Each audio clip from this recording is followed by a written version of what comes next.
Late September in Mozambique, southern Africa. We've come here to find out about the impact of a far-reaching policy put in place by US President Donald Trump. Volunteers from an aid organization called AMODEFA gather in the province of Gaza. They've poured their hearts and souls into a multi-agency project called Dreams. A key part of AMODEFA's work to spread a message about contraception. We began filming, but neither we nor these volunteers had any idea about what was to happen next. Nós hoje estamos aqui para conversar pouco convosco com relação a este programa Dreams, que nos próximos dias, precisamente daqui a 3 dias, ele vai fechar. Sebastiano Muthisse tells these youngsters their work is ending because of US President Trump's rule that stops charities like this receiving American funding if they advise on abortion. Além, nós como AMODEFA, como instituição, não vamos seguir com o programa, mas tudo isto tem a ver com a questão da política ligada ao gag rule deste novo governo dos republicanos nos Estados Unidos da América. AMODEFA has been working here since 1989. 2/3 of their funding comes from the US government. But because of their opposition to President Trump's order on mentioning abortion, that will now end. For the young volunteers, it appears to make no sense. Sim, eu acho que com essa paralisação, maior número de mulheres já ficaram grávidas, porque aqui já não teremos enfermeira e não teremos também pessoas para aconselhar as mulheres a fazerem planeamento. Para mim, não estou a ver grande sucesso, mas sim estou a ver mau sucesso. Our People and Power investigation took us across this nation to witness the effects of the new US administration rule and the questions it raises. How USA, America, is doing this when they are shouting for the rights of the people? It's completely unjust, unjust, against human rights, completely. It was one of President Trump's first acts in office. With a sweep of the presidential pen, an executive order on foreign aid and abortion. That's it. Thank you, Press. Thank you very much. 4 months later came details of how the policy protecting life and global health assistance would apply. A charity that now wants US funds must not perform or actively promote abortion as a method of family planning in foreign countries, including counselling, advice and information regarding the benefits and/or availability of abortion as a method of family planning. Opponents immediately called it a global gag rule. For Trump supporters, the order was a major victory from a pro-life president. We are the pro-life generation! To protect the unborn, I have reinstated a policy first put in place by President Ronald Reagan. The rule on foreign aid and abortion has been a political seesaw for successive US administrations. Introduced by President Reagan, it was repealed by President Clinton, reintroduced by President Bush, rescinded by President Obama. But critics say this newest version, President Trump's version, goes far beyond anything that's happened before. Crucially, President Trump's rule extends to a far larger range of international aid programs. For example, charities working to combat HIV and other infectious diseases will no longer get US aid if they advise on abortion. And the new policy affects a US foreign aid budget of over $8.8 billion. Over 130 NGOs have condemned the Trump order, including global names like Save the Children and Population Action International. The US administration has briefed that they are committed to helping women and children thrive. Shouldn't you just take them at their word on that? If this administration was truly concerned about protecting life, they wouldn't have enacted this policy, and they certainly wouldn't have expanded it in the way that they did. Because we know from past iterations of this policy, maternal deaths increase, unsafe abortions increase. This is not going to help women thrive, and it's certainly not going to help children thrive in the absence of no mother. It may be early days in terms of President Trump's new order, but in Mozambique, we found disturbing evidence about how it will affect work on critical HIV prevention. It's been estimated up to 13% of people aged between 15 and 49 here are living with HIV, and that the epidemic has led to over 600,000 orphans. Palmira Tembe's husband and some of her children have died. 5 grandchildren are now dependent on her, as well as her 13-year-old son, Nelson. Porque eu sou positivo, doente. Tenho o meu, esse último filho, Nelson, doente. Eu não me considerava como pessoa que vai viver muito. AMODEFA has received funds to help people like Palmira disclose to their families that they have HIV and to support their care. Today she's visited by nurse Albertina from the charity, who's become a family friend. Before you met Nurse Albertina, could you talk about your HIV status? Não. Nem próprio meu filho não conseguia dizer, porque ele está doente por quê. How important is it to know that you can look after yourself, Nelson? É de poder ver mais anos que os outros.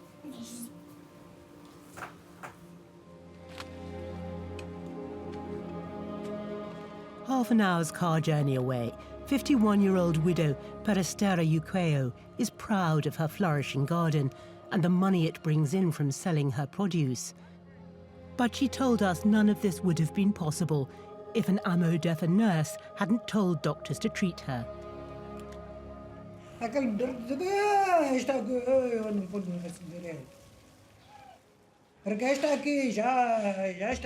Já está muito gasto esta aqui. Ela podia morrer para nós, porque mesmo já não dava nada. Agora a enfermeira pediu, antes chorou, dizer que não pode fazer isto, doutor, estou pedindo para você. Chorou, depois ele recebeu, e eu comecei a tomar aquele, depois daí eu cozei HIV, eu cozei e tuberculose logo de uma vez. Charity workers have kept up their home care visits to check on Perestera's health and her nutrition. Today, the welcome donation of porridge to supplement the family diet.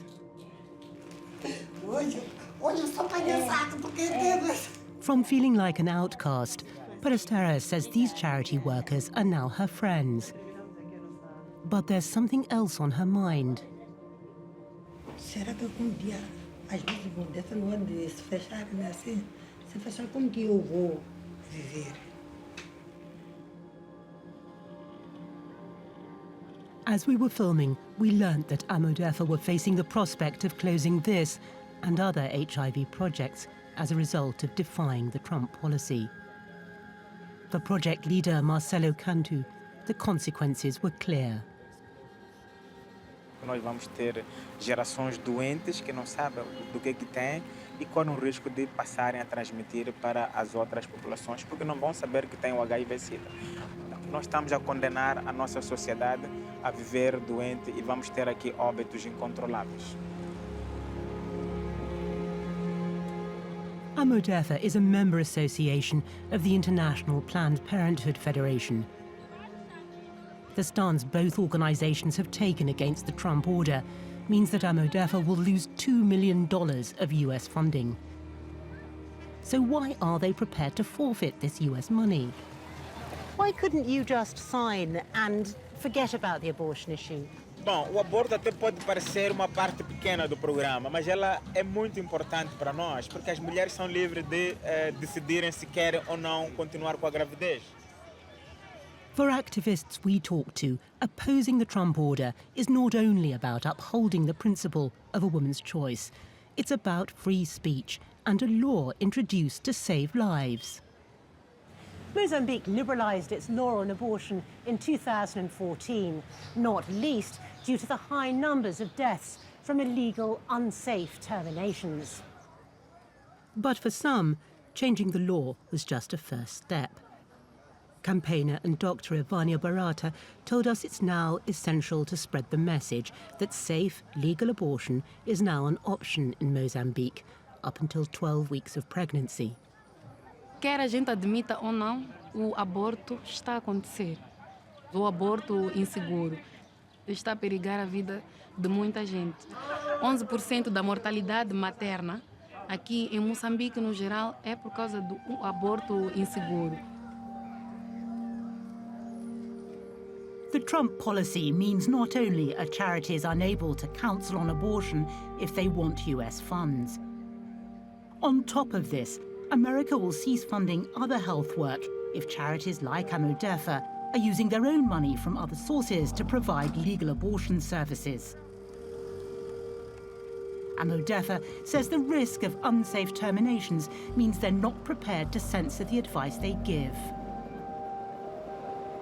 What will happen is that people will be pregnant, people will decide to have abortion, and because they are not informed about what's the law about abortion in the country, what are the possibilities, what are the facilities we have in the country, if there is no one to give them this information, those people will go for unsafe abortion, and those people will die.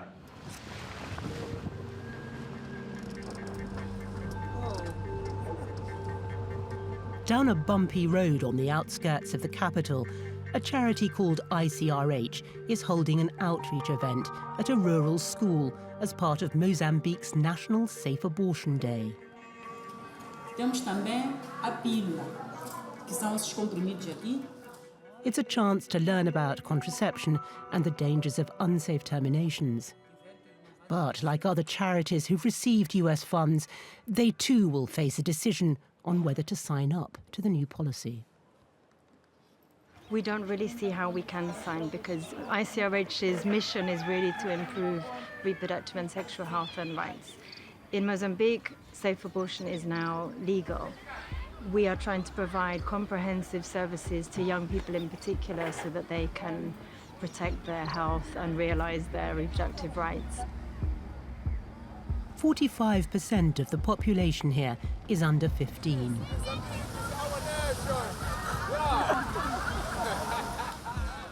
Mozambique is one of 25 countries targeted by the US in a bid to reduce maternal and child deaths worldwide. As a result, millions of dollars of aid have poured in. Now the fear is of a wider impact if US funds are lost. The concern is that the loss of US funds will not only impact on services like HIV prevention and family planning, but may have unforeseen consequences, affecting a range of services that NGOs provide. Things like helping young girls back to school, advice on nutrition, basic support on hygiene and clean water supply. Work that NGOs have been doing in this country for many, many years. Nearly 3,000 students attend this large school in the province of Gaza. Since AMODEFA began their work here, advising on contraception, they say they've seen the rate of teenage pregnancies fall and more girls able to continue their education. It's a project that's caught everyone's imagination.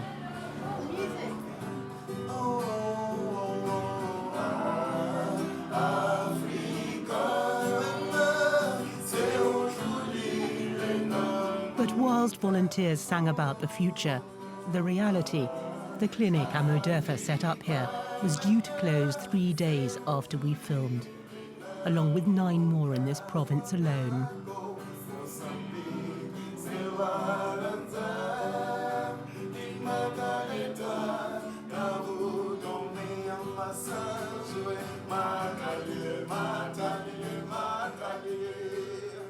In Maputo province, Raquel Sambo takes her 14-year-old daughter for a checkup. Rita's baby is due in 2 months. Raquel told us how AMODEFA persuaded the authorities to let her pregnant daughter stay at school. Mas agora, como ela já está entrando na escola, eu sei que dia pode eu também ser como outras pessoas. And there's a further way this family has been supported. For the past 8 months, Rita and Raquel have had no access to running water. That means a long walk to gather supplies. AMODEFA have told them how to add a purifying liquid when they bring their cans home to make the river water safe. Keeping Rita in school, advice about safe water, all this, Raquel says, has transformed their lives. Estou chorando por causa da doação. Eu estou vendo muita família aqui já. Eu parece que não estou vivendo aqui no mundo. Parece que já estou lá no céu. Porque o coração já está mesmo livre. Obrigado.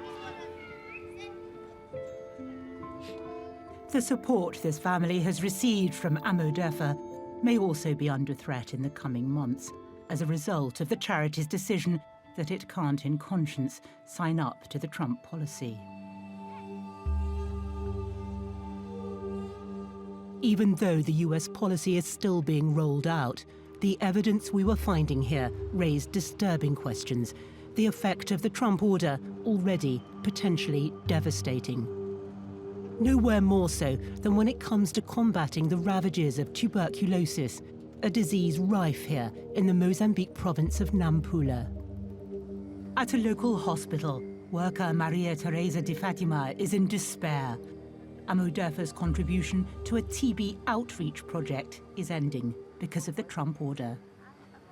Sinceramente, eu estou-me a arrepiar o corpo. Faz-me assim quando eu ouço falar essa situação do Trump, essa política do Trump. Eu penso que é anti-humano para mim. A verdade é que para nós, o povo, vai ser uma catástrofe. É catástrofe.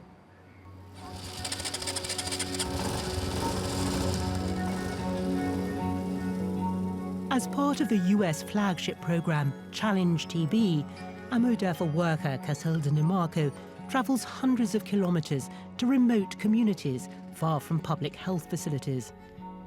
The aim to test for tuberculosis and provide medication. Today, Casilda is in Cuvolo. Workers have spent many months here, gaining the trust and then the gratitude of villagers. Albino Louis told us he owed his life to AMODEFA's support.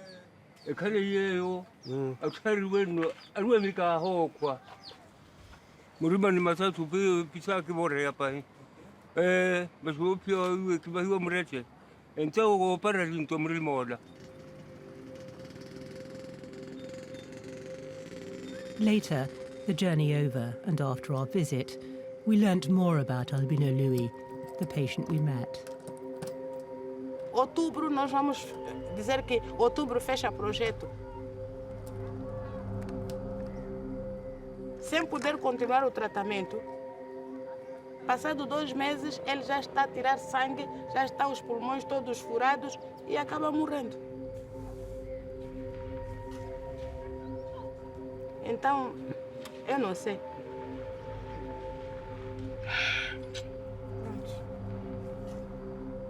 The tuberculose kill.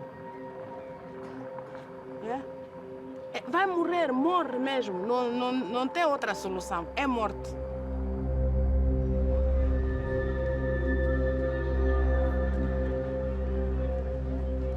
Life is winning again in America.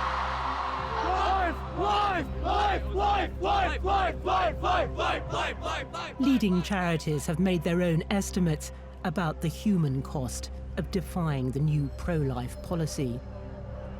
In January this year, Mary Stopes International suggested without alternative funding, the loss of their services worldwide could mean 21,700 maternal deaths in President Trump's first term of office.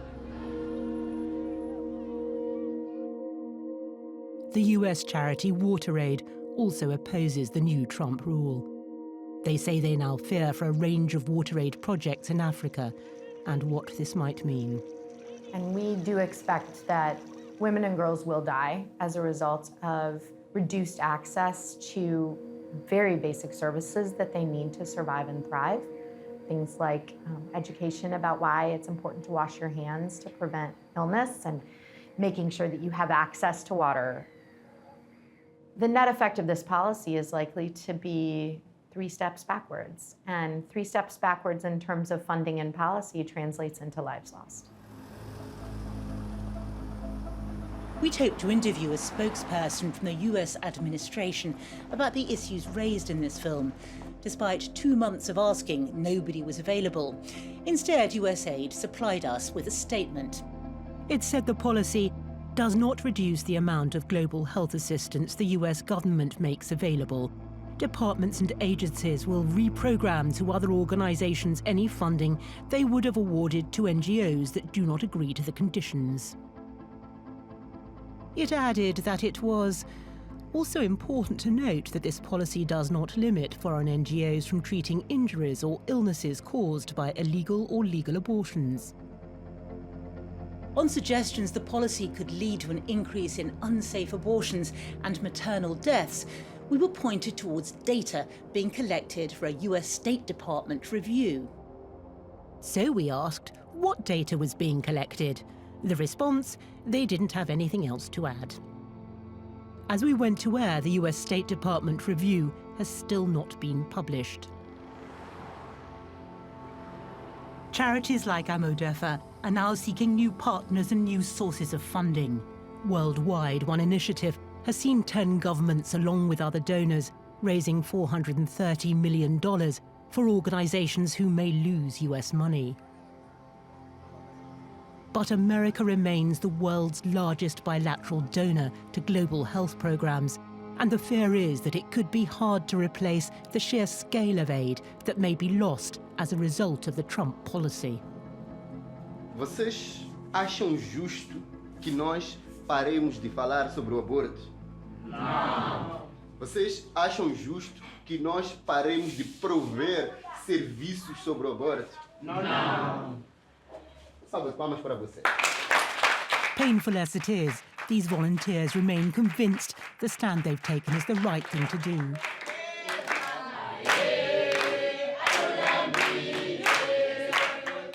The message of this song, the importance of spreading education, information.